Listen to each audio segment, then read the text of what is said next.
സഹകരണ സൊസൈറ്റിയിൽ നിക്ഷേപിച്ച 5 ലക്ഷം രൂപ നിക്ഷേപകൻ അറിയാതെ ഡെയിലി കളക്ഷൻ ഏജന്റ് തട്ടിയെടുത്തെന്ന പരാതിയിൽ സൊസൈറ്റി പ്രസിഡന്റ് ഉൾപ്പെടെ 3 പേർക്കെതിരെ കേസ്. മണ്ണാർക്കാട് കോടതിപ്പടിയിലെ Mannarkkad taluk motors workers cooperative society president PR Suresh, secretary Shalini, collection agent Ashiq എന്നിവർക്കെതിരെയാണ് മണ്ണാർക്കാട് പോലീസ് കേസ് രജിസ്റ്റർ ചെയ്തത്. കോട്ടപ്പാടം കച്ചേരിപ്പറമ്പ് താണിക്കൽ അജീഷാണ് പരാതിക്കാരൻ.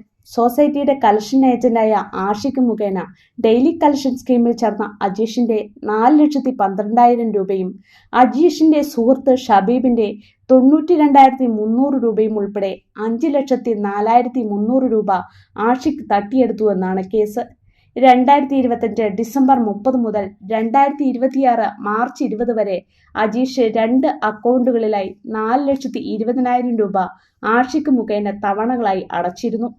ഈ തുകയിൽ 8,000 രൂപ മാത്രം സൊസൈറ്റിയിൽ നിക്ഷേപിച്ച് ബാക്കി തുക കളക്ഷൻ ഏജന്റ് കൈക്കലാക്കുകയും അജീഷിന്റെ സുഹൃത്ത് ഷബീബിന്റെ 92,300 രൂപ നിക്ഷേപമുള്ള അക്കൗണ്ട് ഷബീബ് അറിയാതെ ക്ലോസ് ചെയ്ത് ഈ തുകയും ഉൾപ്പെടെ 5,04,300 രൂപയുമായി മുങ്ങിയെന്നാണ് കേസ്.